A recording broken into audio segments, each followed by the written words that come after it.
Bienvenue, chers amis, au mercredi de l'histoire. Nous allons commencer par une prière extraite des écrits du Bab, lue par notre ami Nadège.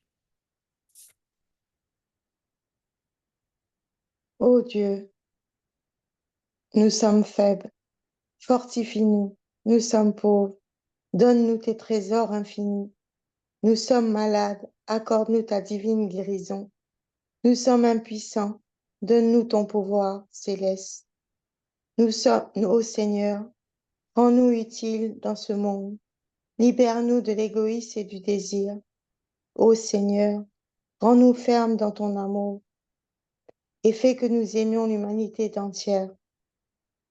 Confirme-nous dans le service envers l'humanité afin que nous devenions les serviteurs de tes serviteurs, que nous puissions aimer toutes tes créatures et devenir compatissants envers ton peuple.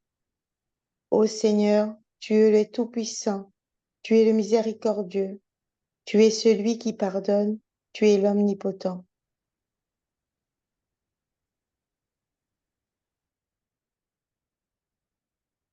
Bienvenue, chers amis, aux Amis du mercredi, une série organisée par les Baha'is de l'île Maurice.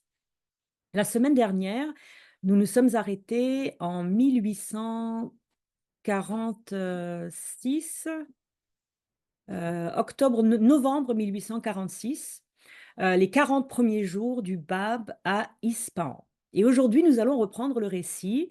Après les 40 premiers jours du Bab à Ispahan, il y a de l'opposition qui va se lever. Et donc, je vous propose de suivre la suite de l'histoire. Donc, après 40 jours, l'opposition à Ispahan. Il était inévitable que le rayonnement du Bab, la perfection de son caractère, son savoir surhumain, sa brillance intellectuelle et sa supériorité théologique, malgré le fait que le Bab n'ait jamais eu de formation académique théologique formelle, attire la jalousie et l'envie. Mais de qui? Des clercs et des religieux d'Isfahan, qui ont commencé à s'opposer au Bab après 40 jours, 40 jours après son arrivée dans la ville. Aram Mohammad Mehdi dénonce, insulte et dénigre le Bab en chair, et des nouvelles élogieuses du séjour du Bab à Isfahan parviennent au Premier ministre Haji Mirza Akazi, qui écrit immédiatement à l'imam Djoumi, le chef des prières du vendredi, qui était l'hôte du Bab à Isfahan, en le réprimandant d'avoir offert son hospitalité au Bab. Haji Mirza Akazi craignait surtout que le gouverneur d'Isfahan, Manouchir Khan, qui avait une grande influence sur Mohammad Shah, ne soit tenté d'organiser une rencontre entre le Bab et le Shah. Après que la lettre de Haji Mirza Akazi soit arrivée à Isfahan, donc adressée à lui, l'imam Djoumi n'a pris aucune mesure pour s'opposer au Bab, mais il a quand même limité le nombre de visiteurs qui le recevaient, qui voulaient voir le Bab. Après ses premiers 40 jours à Isfahan, donc quelque part environ au début novembre 1846, de plus en plus de religieux chiites commencent à s'opposer au Bab. Et Manouchir Khan, le gouverneur de la ville, qui aimait beaucoup le Bab, pensait avoir trouvé un moyen de les faire taire. Afin de dissiper les inquiétudes des oulémas et de répondre à leurs questions, Manouchir Khan les invite à rencontrer le Bab chez lui et à présenter leurs arguments.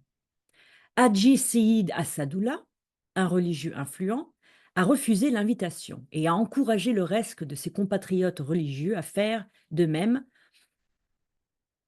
Un seul des religieux finit par décliner l'invitation et les autres oulémas d'Isfahan rencontrent le Bab dans la maison du gouverneur Manouchir Khan.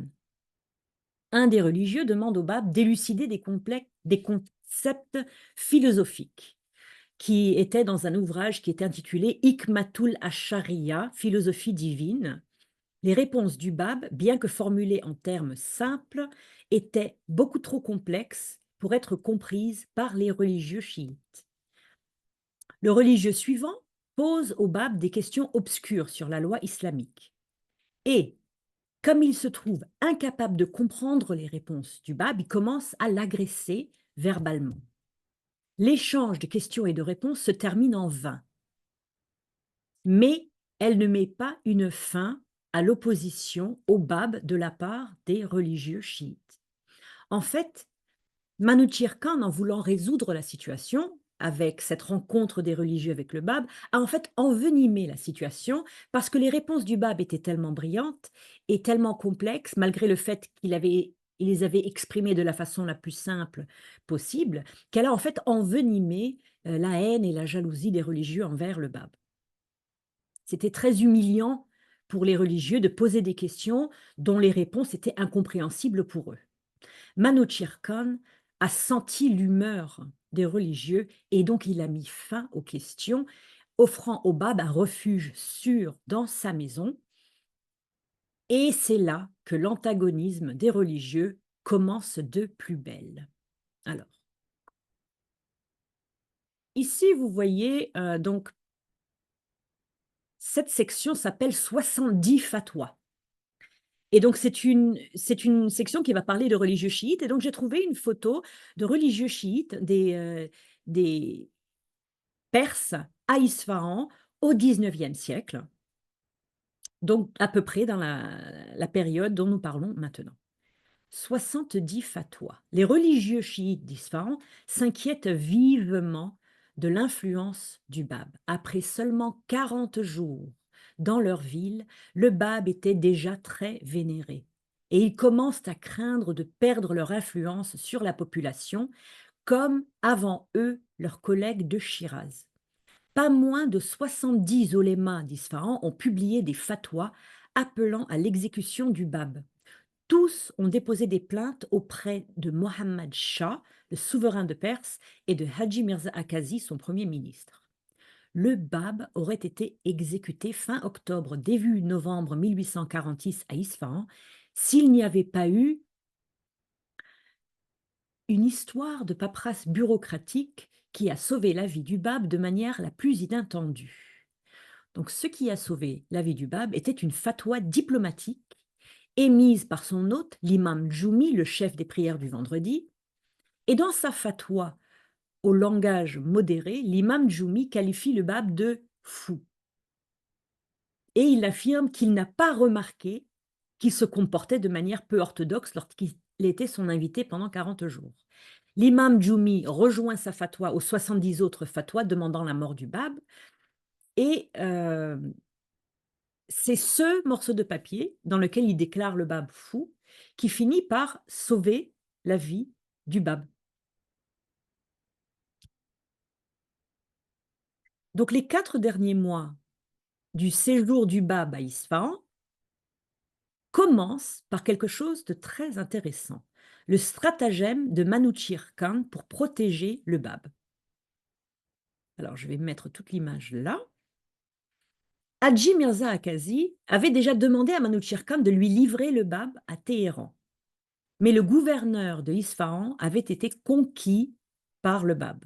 Et il ne pouvait imaginer livrer le Bab aux mains cruelles de ce Premier ministre. Donc il a imaginé un stratagème et une astuce extrêmement complexe et ingénieuse pour sauver le Bab. En résumé, Manouchir Khan va faire quitter le Bab, va faire que le Bab quitte Isfahan de manière extrêmement visible et publique et qu'il revienne de manière cachée. Et comment il fait ça? C'est que le Bab est escorté hors de la ville par 500 cavaliers. Vous voyez 500 cavaliers ici. Puis, tous les 10 kilomètres, 100 cavaliers reviennent à Isfahan. Donc, 10 kilomètres après, il ne reste plus que 400 cavaliers avec le Bab. 100 reviennent à Isfahan. À 20 kilomètres, il ne reste plus que 300 cavaliers. Une autre centaine repart à Isfahan. Ensuite, en arrivant en Hardistan, il ne reste plus que 200 cavaliers avec le Bab. 300 sont repartis à Isfahan. Une fois qu'ils approchent de Hardistan, ils demandent au chef des 100 soldats restants d'envoyer 20 de ses cavaliers tous les quelques kilomètres. Lorsqu'il arrive proche de Hardistan, vous voyez cette ville ici au nord de Isfahan, il ne restera plus que 20 soldats. Parmi ces 20 soldats, 10 vont aller collecter des taxes, vous les voyez ici, et les 10 autres vont ramener le Bab à Isfahan en pleine nuit, sous couvert de l'obscurité, afin que Manuchir Khan puisse accueillir le Bab dans la ville avant l'aube et chez lui pour lui offrir un refuge. Et Manuchir Khan va lui-même, une fois que le Bab est revenu au milieu de la nuit, va s'occuper du Bab pour le restant de son séjour à Isfahan. Il va rester avec le gouverneur de Isfahan, Manuchir Khan, pendant 4 mois, les 4 mois les plus calmes et les plus paisibles de son ministère. Lorsque le Bab est avec Manuchir Khan pendant ces 4 derniers mois à Isfahan, il envoie des instructions aux Babis. Les Babis ne savaient plus quoi croire. Alors, le Bab a permis à 3 Babis, Moula Abdul Karim Irazvini de Razvin, Seyyid Hussein Yazdi et Sheikh Hassan Izunuzi, à le rencontrer chez le gouverneur. Et il leur confie la tâche de transcrire ses écrits. Puis il leur demande d'informer les Babis de se disperser vers Kashan, ici, donc Isfahan est là, donc Kashan au nord de Isfahan, Qom aussi au nord, et Téhéran aussi au nord. C'est à peu près une ligne assez droite entre Isfahan et Téhéran, Qom et Kashan. À un moment donné de son séjour à Isfahan, Seyyid Hussein, un des 3 Babis que le Bab à qui le Bab avait permis de le rencontrer chez Manuchir Khan, lui pose une question au sujet de son avenir. Et le Bab répond quelque chose que Seyyid Hussein alors ne comprend pas. Pour une période d'au moins 9 mois, nous resterons enfermés dans la montagne ouverte, Jalal Ibassi, d'où nous serons transférés à la montagne douloureuse, Jabal-i-Shadid. Mais ceci aura tout son sens lorsque le Bab sera transféré d'abord à Makou et ensuite à Chirik. La montagne ouverte et la montagne douloureuse sont les mots que le Bab utilise dans ses écrits pour référer à Makou et Chirik, 2 montagnes. Du 6 décembre 1846 au 4 mars 1847, le testament de Manuchir Khan. Environ 3 mois avant sa mort, donc le 4 mars 1847, commençant en décembre, Manuchir Khan, le gouverneur d'Isfahan, offre au Bab son immense fortune. En termes de pouvoir d'achat,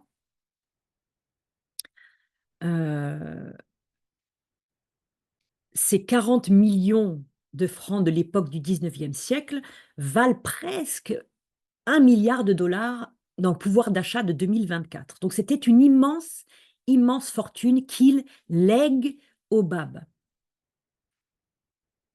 Assis avec le Bab, il confie au Bab qu'il veut donner toute sa fortune à la foi Babi, et il était sûr, Manuchir Khan bien sûr était sûr que tous les rois de la terre se joindraient à la cause.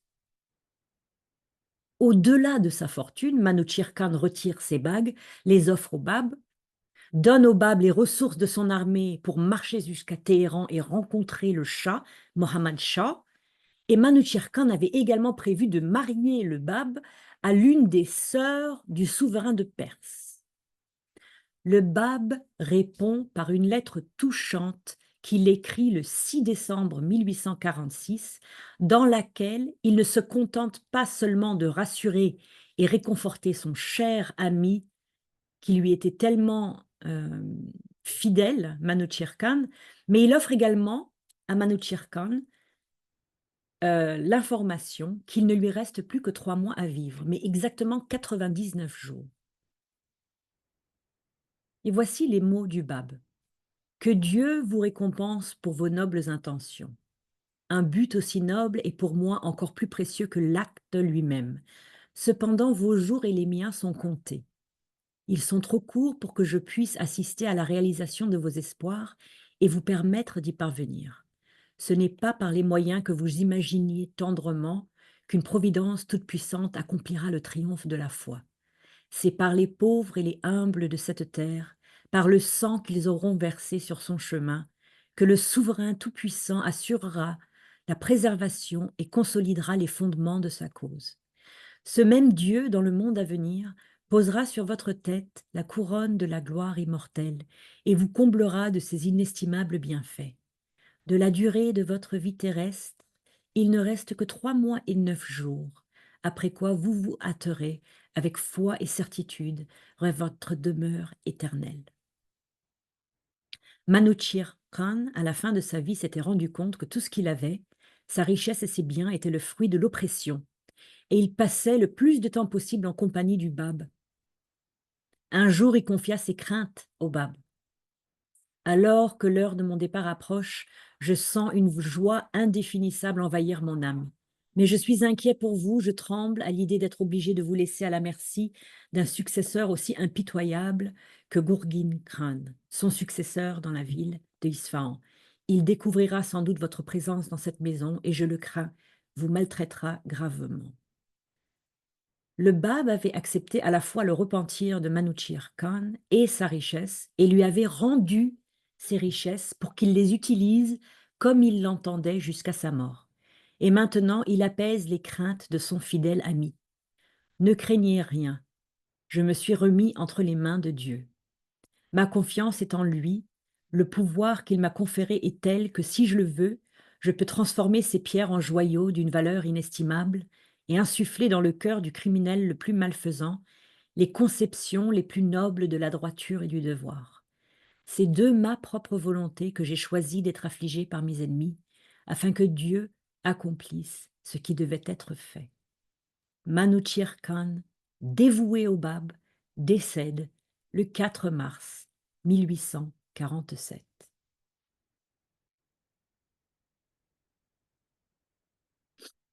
Entre septembre 1846 et mars 1847, voici d'autres épîtres révélées par le Bab à Ispahan. Pendant le séjour du Bab à Ispahan, il a révélé un épître ou une tablette à Mirza Saïd Hardistani sur la simple réalité, la préexistence et l'origine. Bien sûr, nous sommes dans la deuxième période de révélation du Bab, mentionnée par Nader Saïdi dans Gate of the Heart. C'est l'époque philosophique. Et ce traité est une très bonne illustration de cette période philosophique. C'est un des écrits les plus philosophiques et les plus complexes du Bab, car il expose 3 concepts hautement mystiques, abstrus et énigmatiques sur lesquels Mirza Saïd Yardestani l'avait interrogé, à savoir le concept de l'être véritable indivisible, qu'en arabe on dit Basitul Hakika, la question de l'éternité et de la création du monde, et la question de l'émanation de la pluralité à partir de l'un. Donc vous voyez que c'était vraiment extrêmement théologique, mystique, philosophique, excessivement complexe. Pour ce qui est de la première question sur l'être véritable indivisible, le Bab explique en détail pourquoi les croyances actuelles des philosophes contemporains sont erronées sur ces sujets. Et en fait, il fait une analyse logique de leur erreur. C'est la même méthode qu'il utilise pour expliquer la discussion sur l'origine par rapport à la préexistence, en soutenant que la volonté primordiale de Dieu représente sa préexistence absolue dans le domaine de la création. Donc c'est l'idée un petit peu de la préexistence. Un autre épître révélé pendant son séjour à Ispahan, c'est Ressallah Felrina, l'épître sur le chant, en l'honneur d'un homme nommé Sultanud Zakirin. La façon dont le Bab traite ce sujet est fascinante car il ne s'agit pas d'une discussion théologique sur la loi islamique concernant le chant et la musique. Le Bab aborde plutôt le sujet du chant et de la musique de manière philosophique, en définissant les conditions philosophiques des actions morales ou immorales et en établissant la double nature de l'être humain qui possède à la fois l'existence et l'essence. Donc c'est vraiment un traité très philosophique. L'existence, c'est la révélation divine et l'essence, c'est la détermination spécifique. Comme toute autre action entreprise par un être humain, le chant ou la musique peuvent être soit moraux, soit immoraux, en fonction de l'intention de la personne qui chante ou joue de la musique et en fonction de l'acte lui-même. Mars 1847. Le voyage du Bab à Téhéran. Après le décès de Manouchihr Khan, donc après le 4 mars 1847, le Bab est appelé à Téhéran.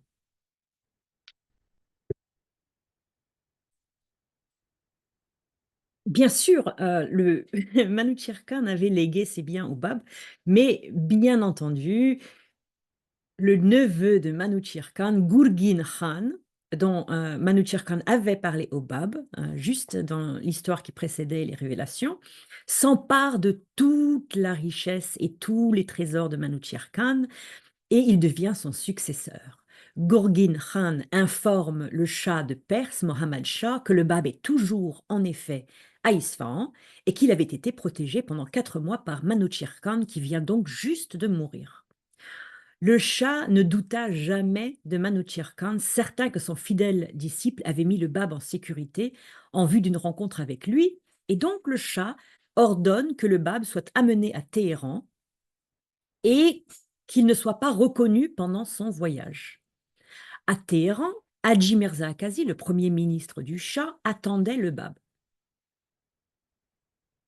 Hadji Mirza Akazi avait détesté le Bab et la foi babi dès les premiers rapports qu'il avait reçus sur la cause en 1844, presque 3 ans auparavant.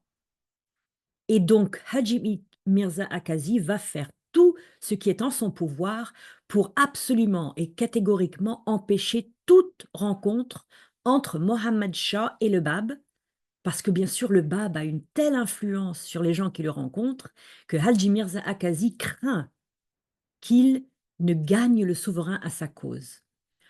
Le Bab, avant de quitter Isfahan, demande à son compagnon Seyyed Hussein Yazdi de partir avant lui et de le précéder pour l'attendre dans la ville de Kashan.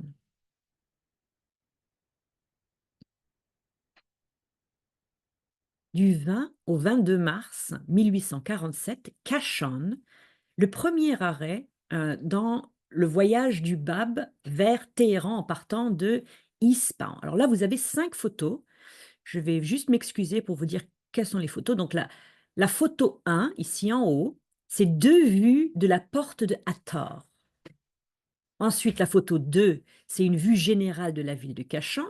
Les photos 3 et 4 sont les vues de la maison de Hadji Mirza Jani, où le Bab est resté à Kashan. Et la dernière photo, c'est la chambre dans laquelle le Bab est resté à Kashan, chez Hadji Mirza Jani. Excusez-moi une seconde.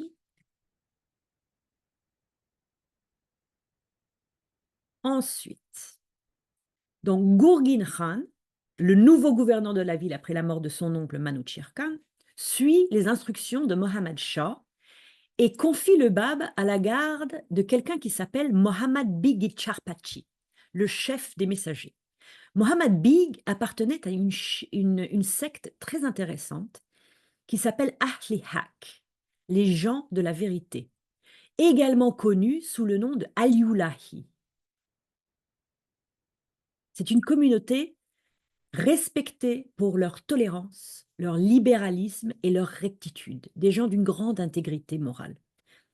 Les gardes à cheval sous le commandant de Mohammad Big, qui devait escorter le Bab lors de son voyage vers le nord, étaient tous d'une secte qui s'appelait la secte des Nusayri, une secte presque identique aux Aliulahi et aussi respectée pour leur intégrité.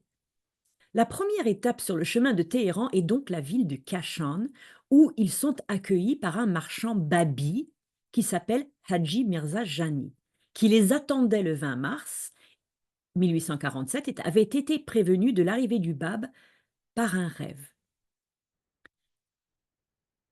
Alors que Hadji Mirza Jani allait vers le Bab pour embrasser son étrier, le Bab était donc à cheval, le Bab l'accueille et prononce exactement les mêmes mots que le marchand avait entendus dans son rêve. Nous serons vos invités pendant 3 nuits. Demain, c'est le jour de Nowruz. Nous le célébrerons ensemble dans votre maison. Un collègue de Mohammed Beg refuse de permettre au Bab de rester à Kashan parce qu'ils avaient reçu l'ordre de n'entrer dans aucune ville avant d'avoir atteint Téhéran.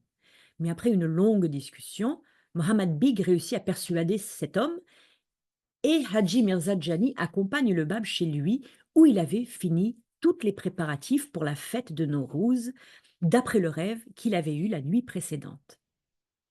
Lorsque Haji Mirza Jani propose de payer les frais de la halte de 3 jours à Kashan pour son escorte, le Bab l'en dissuade, expliquant « Il n'est pas nécessaire,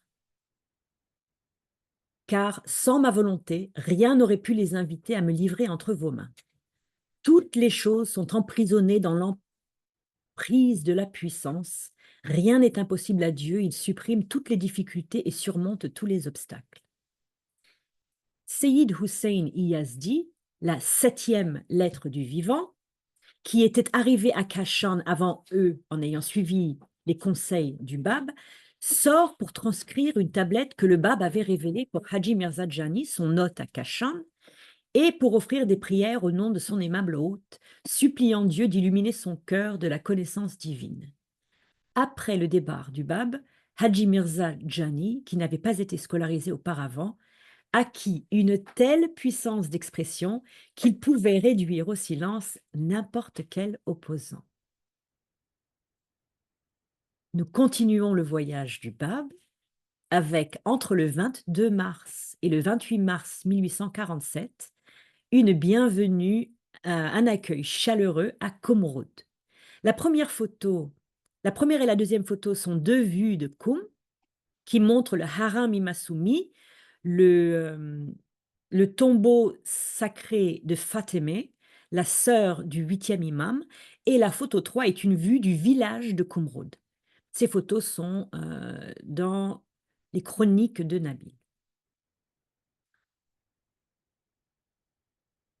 Lorsque le Bab et son escorte quittent Kashan, ils arrivent à Qum.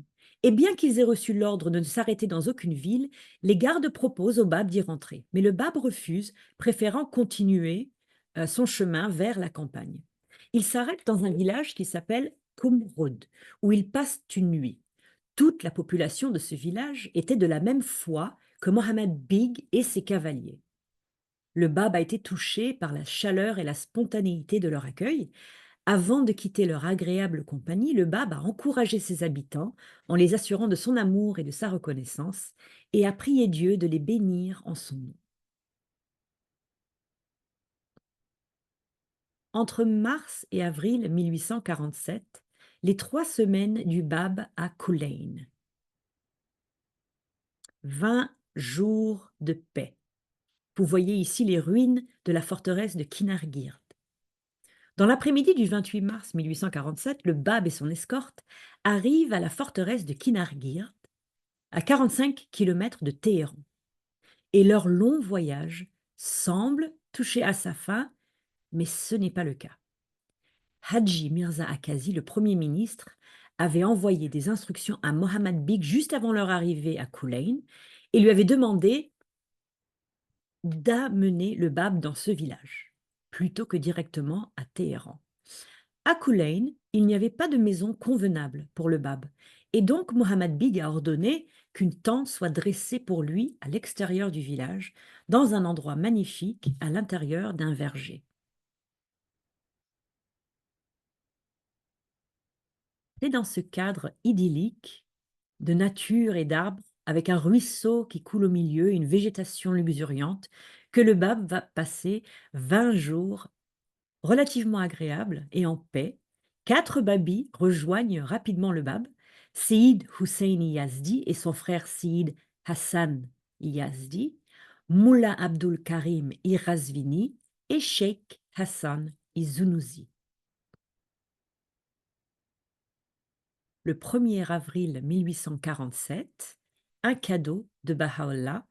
Et ici, vous voyez le village de Kulain, où le Bab a passé presque 3 semaines. Le 1er avril 1847, 3 jours après l'arrivée du Bab, 2 babis arrivent à Culain avec un cadeau de la part de Baha'u'llah. Le colis de Baha'u'llah contenait une lettre scellée et quelques cadeaux qui ont apporté une grande joie au Bab en ce moment de solitude et d'emprisonnement. Son visage rayonnait de joie et il remercia avec effusion le croyant qui lui avait remis le paquet. Le cadeau de Baha'u'llah aura un impact profond sur le Bab, qui gardera une lueur d'exultation de son contact avec celui que Dieu rendra manifeste pendant près de 2 ans, de 1847 à 1849, juste avant qu'il ne reçoive la terrible nouvelle du massacre de Cheikh Tabarsi au cours de l'été 1849.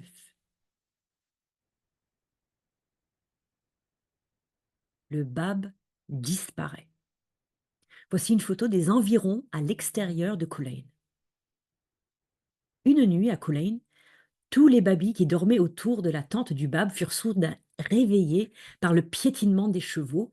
C'était la panique. Le Bab avait disparu de sa tente. Mohammad Big refuse de paniquer. Il calme ses troupes en disant « Pourquoi êtes-vous troublés? La magnanimité du Bab et sa noblesse d'âme ne sont-elles pas suffisamment établies à vos yeux pour vous convaincre qu'il ne consentira jamais, pour sa propre sécurité, à mettre les autres dans l'embarras, c'est-à-dire à s'enfuir? Il doit sans doute s'être retiré dans le silence de cette nuit de lune, dans un lieu où il peut chercher une communion paisible avec Dieu. Il retournera sans doute à sa tente, il ne nous abandonnera jamais. » Vous voyez comme il connaissait bien son prisonnier, comment il l'aimait. Mohammad Big, suivi des babis et de ses troupes, se mirent à marcher en direction de Téhéran pour trouver le Bab. Ils avaient parcouru quelques kilomètres lorsqu'ils aperçurent, dans la faible lumière de l'aube, la silhouette du Bab qui marchait de la direction de Téhéran vers eux. Le visage du Bab avait complètement changé, il dégageait une incroyable sérénité, son visage était rayonnant et il demanda à Mohammad Big « Avez-vous cru que je m'étais échappé ?» Submergé par la puissance des paroles du Bab, Mohammad Big se jette à ses pieds et s'écrie « Loin de moi l'idée d'entretenir de telles pensées. »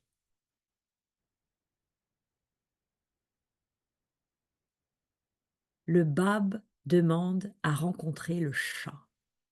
Alors là, ce n'est pas le Shah, c'est le Premier ministre Haji Mirza Akazi, l'ennemi juré du Bab et des Babis.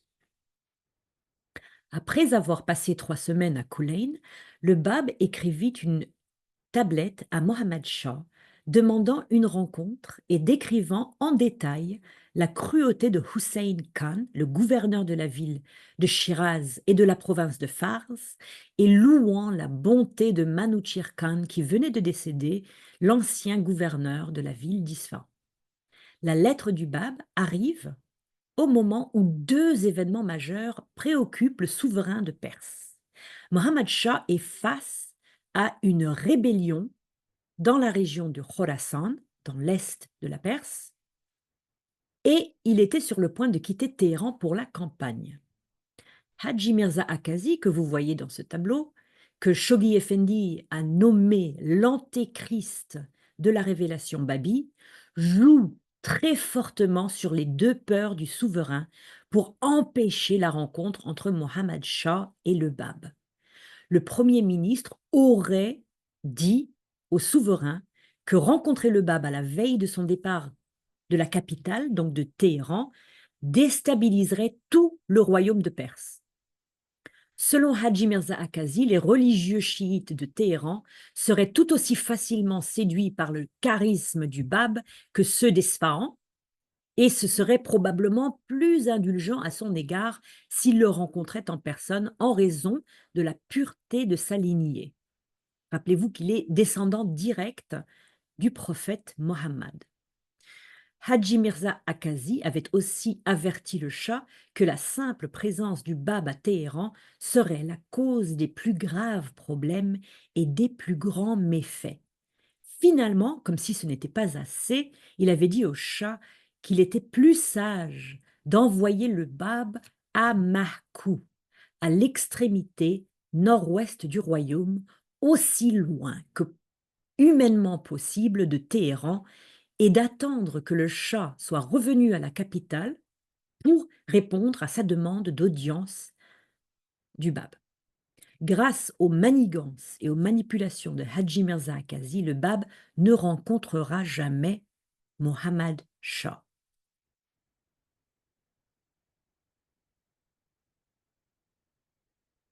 Après le 17 avril 1847, un emprisonnement perpétuel. Alors ici, vous voyez un tableau des deux acteurs principaux de cette histoire, à part le Bab, bien sûr, Mohammad Shah, le souverain de Perse, et Haji Mirza Akazi, son premier ministre, l'ennemi juré de la religion babi et du Bab. Soumis donc à l'influence de Haji Mirza Akazi, le Shah répond à la demande du Bab en ces termes. Puisque le train royal est sur le point de quitter Téhéran, il est donc impossible de le rencontrer d'une manière convenable. Allez donc à Makou, restez-y et reposez-vous un moment, occupés à prier pour notre État victorieux. Nous avons pris des dispositions pour qu'en toutes circonstances, il vous témoigne attention et respect. Lorsque nous reviendrons de voyage, nous vous convoquerons spécialement. Les machinations de Haji Mirza Akazi avaient, en résumé, condamné le Bab à l'emprisonnement pour le reste de sa vie terrestre. Lorsqu'il ordonne l'enfermement du Bab à Makou, Haji Mirza Akazi employait une stratégie précise, adaptée à cette étape expansive et proclamatoire du mouvement Babi. Il envoyait le Bab, le chef du mouvement Babi, de la religion Babi, dans l'endroit le plus éloigné et le plus étranger qu'il ait jamais connu, le nord-ouest de l'Azerbaïdjan, un endroit peuplé de sunnis et non de chiites, de gens qui parlaient le turc et non le persan. C'était la région natale de Haji Mirza Akazi, donc il la connaissait très bien. Et Makou, donc un emprisonnement à Makou, avait pour but non seulement d'isoler, mais aussi de réduire au silence et d'aliéner le Bab par rapport à la population environnante, et en plus de cela, de le maintenir aussi loin que possible de tous ses disciples. C'est à partir de ce moment que nous entrons dans la phase finale de la révélation du Bab. C'est la phase législative.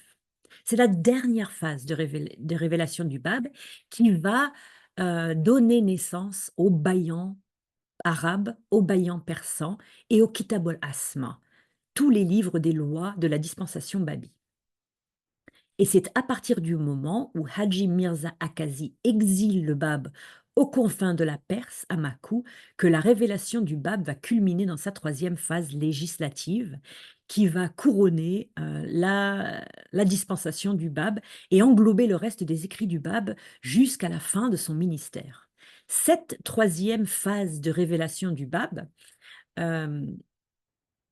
va englober les travaux, les épîtres philosophiques et interprétatifs du Bab avec un ajout majeur, le thème récurrent du promis, de celui que Dieu rendra manifeste, donc de Baha'u'llah et de son avènement, qui reste un des thèmes principaux de cette troisième période de révélation du Bab. Chers amis, mercredi prochain, nous allons recommencer notre récit avec la partie 9 de 1847 à 1848, Makou, la première prison du Bab au nord-ouest dans la région de l'Azerbaïdjan persan, la montagne lointaine, et c'est là donc que nous reprendrons le récit. Je vous remercie et à mercredi prochain.